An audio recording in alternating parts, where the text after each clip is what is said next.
Good afternoon, everyone. It's Rebecca from the National Retail Association again. We have got Kyle Swain here from Lpc Cresa. We'll just wait a minute or so while all of our attendees come through, and then Kyle will get started. Thanks, Beck. I'll also take this opportunity just for everyone who's here. The National Retail Association is conducting a survey on the impacts of COVID-19 on your business. We do need this information to be able to advocate for your outcomes to government. So I'll be putting that link in the chat, and if everyone could perhaps take 10 or so minutes to fill that out, it'll allow us to get better outcomes. Carl, take it away. Thanks, Beck, and welcome back, everyone. That's been here the last couple of weeks and anybody new this week. Same format as last week, and I have set aside up to 30 minutes if you want to wait around through the question and answer period this week. Some great value in that last week, and I know we didn't get to everyone's questions, so trying to make as much time as possible during the Q&A to get to the questions. If you want to type those through to Beck during the first part of the presentation, we'll try to cover as much of those off as possible at the end. If we just go to the overview, Beck, I think last week I indicated what we'd try to cover this week, barring any significant changes during the week. And I think the major questions that I've received and we've handled at Lpc Cresa over the past week have been around defining the difference between the waived and the deferred rent component of the Code of Conduct, and also the part that keeps popping up in there about the reasonable recovery period after COVID-19. So I want to cover those two concepts quite quickly for you. I think this week is absolutely the period where we need to be communicating with landlords and locking in some agreements. At Lpc Cresa, we are certainly of the opinion now that the Code of Conduct is in place and to come to the party and to abide by the agreed principles within the Code of Conduct, and not to wait until it becomes legislated across each state and territory, which it's in the process of doing. We understand that there won't be any significant changes or any changes to the Code of Conduct as it becomes legislation, and each state and territory will pull out components or all of the code as it's currently written and legislate that. So what we have in the Code of Conduct is pretty much essentially the final product. Now, the key components of that is it says that the landlord should provide relief to the tenant in equal proportion to the impact of the Corona-19 period, and that at least 50% of that relief is to be provided as waived rent and no more than 50% as deferred rent. This was one of the questions at the end of last week. I tried to convey that message, but I want to be clear, at least 50% as waived rent. Waived means you will not ever repay it.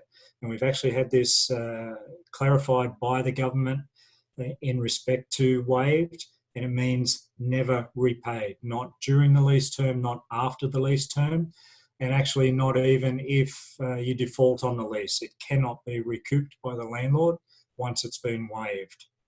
The deferred component, however, and I refer to deferred rent as deferred pain. If you come out of COVID-19 and are lucky enough to still be able to open your doors and recommence trade, and hopefully customers are back, paying your full rent, which you know in most cases has been quite difficult over the last year, 2 years or 3 years. It's only going to be harder when you're repaying your full rent plus a deferred rent component. So at Lpc Cresa with our clients, our conversation with landlords is most definitely around waived rent. And the leverage that we're using there is that any deferred rent can very likely result in failure of the business once it recommences trade and tries to pay back that deferred amount of rent, even if it is spread over the remainder of the lease term. So when you're discussing with landlords, or you work with tenant reps like LPC Cresa, the objective has to be to achieve as much of your rent relief as waived rent as possible. We want to steer well clear of deferred rent and deferred paying. Now, the other concept was the reasonable recovery period. So the COVID-19 period is defined as commencing on April the 3rd, which was the date that the government started the job seeker program, or this component of it. And it will end when the government ceases the job seeker and job keeper payments to employees of companies. When the government makes that announcement, on whatever grounds that they feel it's right to make that announcement, that will be the end of the COVID-19 period.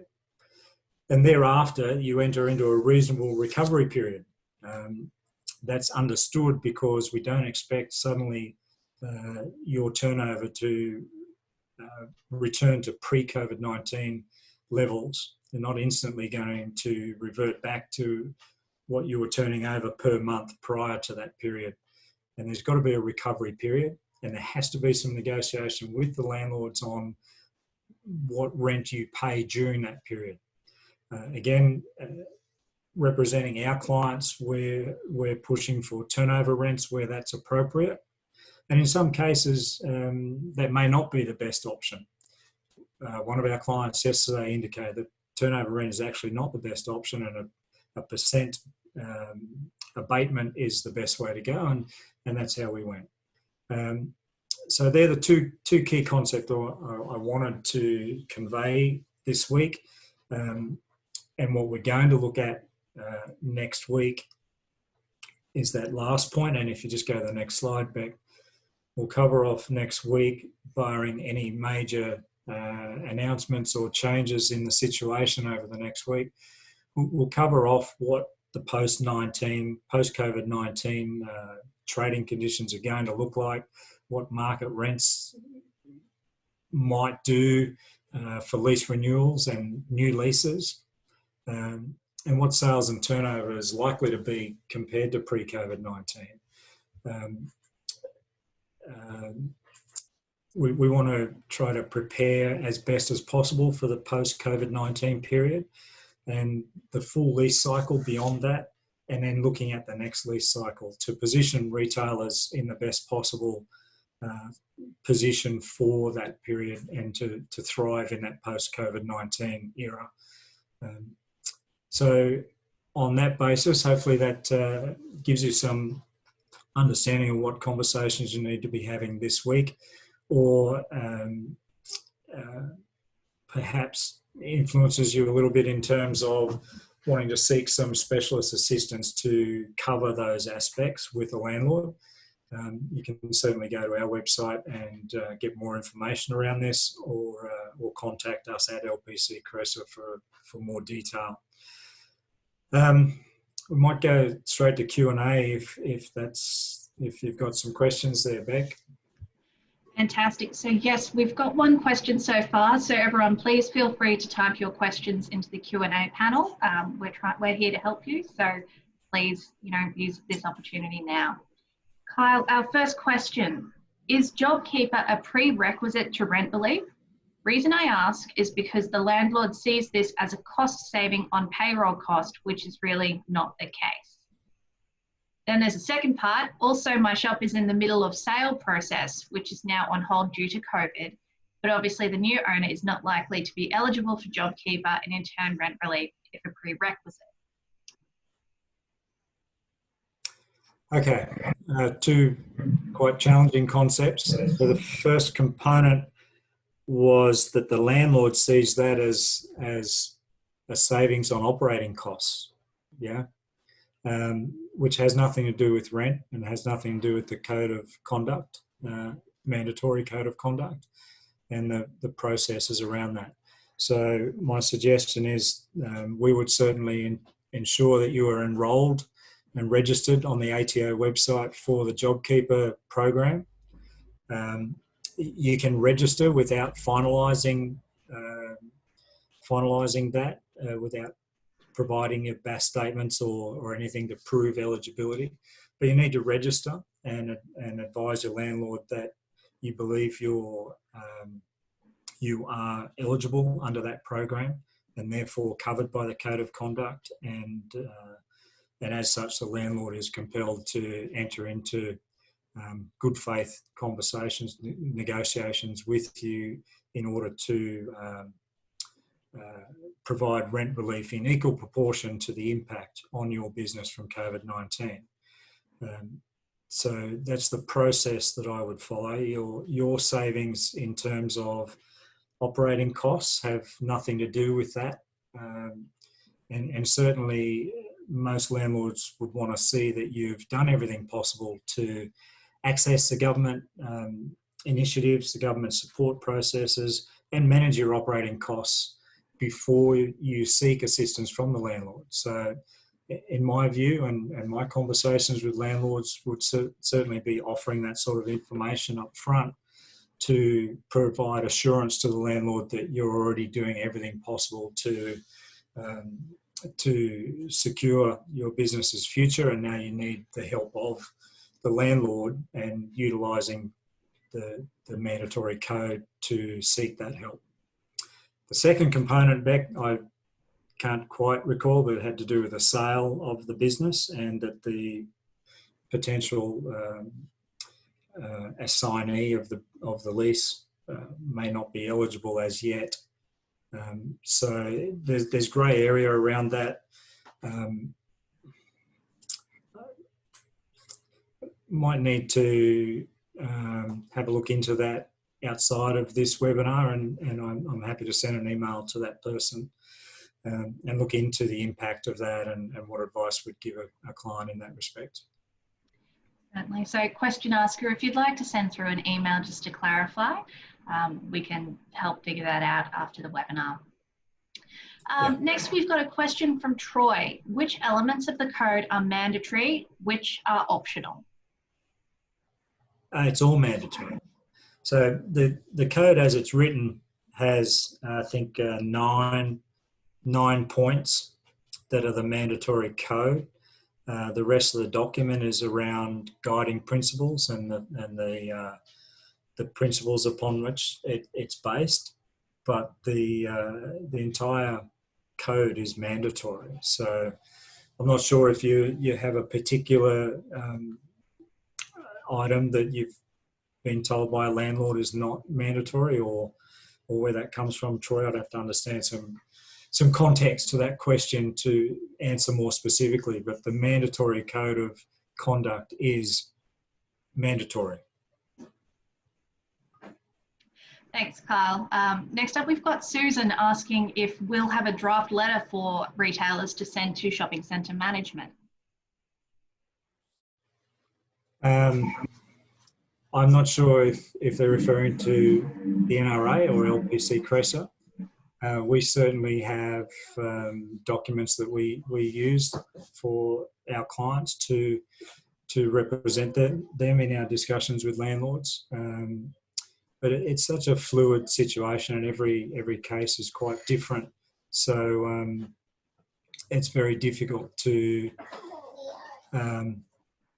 have a set template that can be offered to a broader market. So I would say not exactly, although at Lpc Cresa we certainly have templates that suit a wide range of situations, and then we tailor those to each specific tenant and client. Thanks for that. We've got Victoria asking, how do we separate out income from online sales? Until now, it hasn't been an issue. Yeah, good point. And what you're getting at is the definition of gross sales and decline in gross sales from your shop. So it's a little different in every state, the legislation around the definition of gross sales. Essentially, if those online sales are being collected from the store, or if they're being picked and packed to be sent to customers from your store, they have to be included as a part of your store's gross sales. And that's essentially the case accepted nationally. If, however, those online sales are being delivered to the customer from a warehouse outside of the store, or not being generated from the store itself, then you can exclude it. And most retail point of sale software, merchandise software, can exclude those sales. So I guess it just depends on your exact situation. And again, if you want to send through an email after this with some specifics, we'd be happy to advise you on your exact obligations in that respect. Wonderful. This one's probably good for you, Kyle. Teresa asks, what costs are incurred if I get Lpc Cresa to negotiate on my behalf? It's the best investment you'll ever make. Look, we would consider an investment. Generally, we are a financial advisory service, so there is a fee structure around different types of tasks and scope of works that we undertake in order to achieve outcomes for our clients. I've actually never had a client complain about us saving them money, so that's a good thing. But every situation is different, and we devise a scope of works around the required outcomes and what we need to do to achieve those outcomes. And we provide a specific fee schedule for that situation. In some cases, and another participant on the first week's webinar has engaged us to assist them on an hourly basis. And that's an investment of so far less than $1,000, which hopefully will return significant benefit to that tenant. In other cases, scope of works to achieve outcomes with a landlord, you may budget 1 month's gross rent, for example, as a guide, and that's pretty standard across commercial tenant representation or commercial agency representation for the landlord as well. Hopefully that gives you some indication without being too specific, because every case is different. I will say that all the members on this webinar and members of the NRA are afforded discounted rates through Lpc Cresa. So we guarantee that the rates that we offer any NRA members that come through the NRA inquiry line, the fee schedule will be adjusted to reflect at least 10 up to 20% discount. Wonderful. Thank you for that, Kyle. So we've got one from Penny. I hear a lot of retailers are refusing to sign NDAs sent out by the larger centres. What are the pros and cons of signing? Signing NDAs around agreements, I presume. Look, by and large, every negotiation we have with a landlord is a confidential negotiation. And essentially the agreement that you end up signing has an NDA clause included within it. Landlords certainly don't want tenants advising other tenants what they've achieved, and that's understandable. So it's certainly something that we're completely comfortable with. Our negotiations with landlords are confidential. We don't share that information with other tenants specifically. And you know, we rely on that integrity with landlords in order to get the best results we can for our clients. In saying that, in this specific situation, in COVID-19, landlords have actually gone to the ACCC and gotten approval to communicate with each other around what rent relief they're providing to tenants. And that is a significant departure of that confidentiality agreement.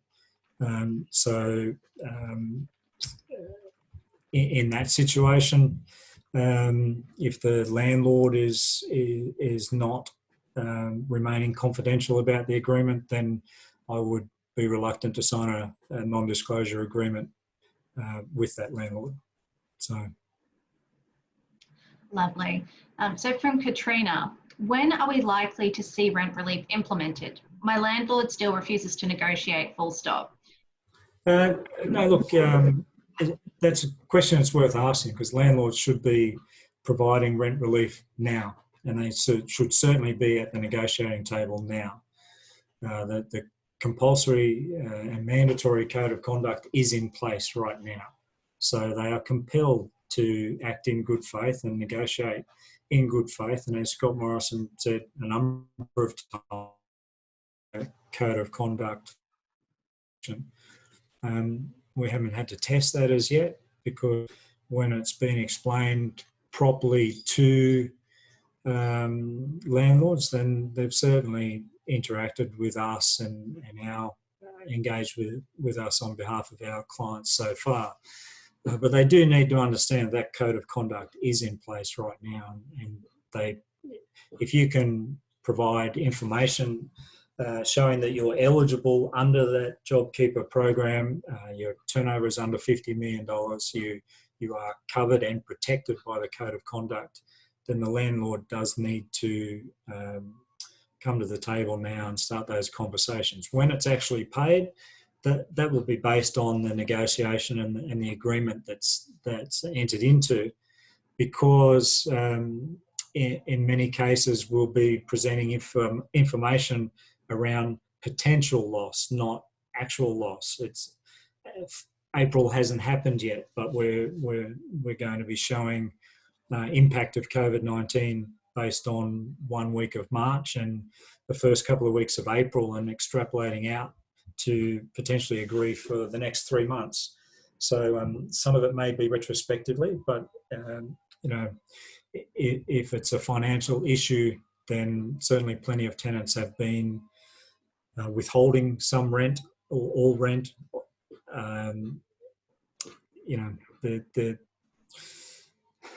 It's not our advice to put yourself in a position that makes it difficult to negotiate with the landlord, but we understand many retailers just simply don't have the funds based on a disastrous March to pay April rent in advance. So if you, and I've said before, the rent is better, that money is better in your pocket right now than the landlord's, and it can be washed up in the final agreement as to whether it's repaid or not. Okay, lovely. We've got a question. The government has mentioned about a mediating authority if negotiations fail. Do we know who this will be? Yeah, it's a little grey. It's one of the grey areas in that document.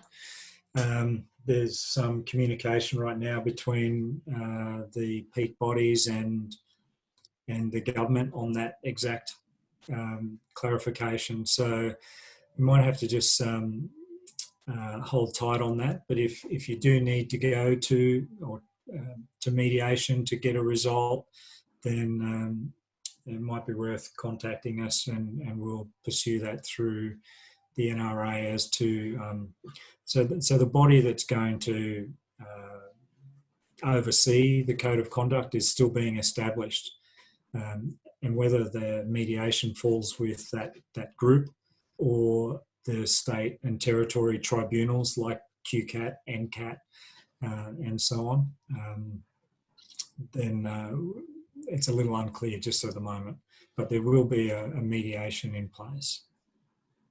Lovely. So we've gone about 10 minutes over time, so we'll just go one final question. This is from Rob. Sure. How far forward should we look for our rent abatement agreements since the COVID-19 period is not yet known? Yeah, I think I mentioned last week as well, whatever agreement we put in place for our clients, we make sure that it's very clear that it can and should be adjusted for more relief, or to relax the relief if the situation changes dramatically. If stage 4 lockdowns come into place nationally, then we would expect to increase rent relief from, say, the agreed 25 or 50% to 100%. If on the other hand, the COVID-19 period is announced as being over and normal trade can recommence, then that may impact on what relief had been offered for that period, presuming ongoing impact. So it needs to be, the agreement, whatever is agreed, needs to be flexible enough to revisit and to update as we go along. We initially thought 3 months, and all the talk in the past week has been about a 6-month lockdown or social distancing measures for 6 months. So there is some concern that this will go on longer, and it's just really important to have agreements in place that are flexible and can be revisited and specific to the end impact. Okay, great. Kyle, thank you again very much, and we look forward to seeing you again same time next week for everything that you see on the screen now, what to expect post COVID-19. The link for next week's webinar is in the chat right now, everyone. So if you'd like to head on over and register, get in there nice and early. And thank you again, Kyle. Yeah, look, also on our website, you can click on a little box on the homepage and receive COVID-19 updates every day with some great leasing information specific to commercial and retail leases and industrial. The NRA is putting out the news flashes every day, so keep up to date each day with all that information, and we'll certainly keep answering questions on a weekly basis. And any questions you've posed today that haven't been answered, I'll try to answer during the week specifically. Wonderful. Thanks so much for your time, everyone. We'll see you next week.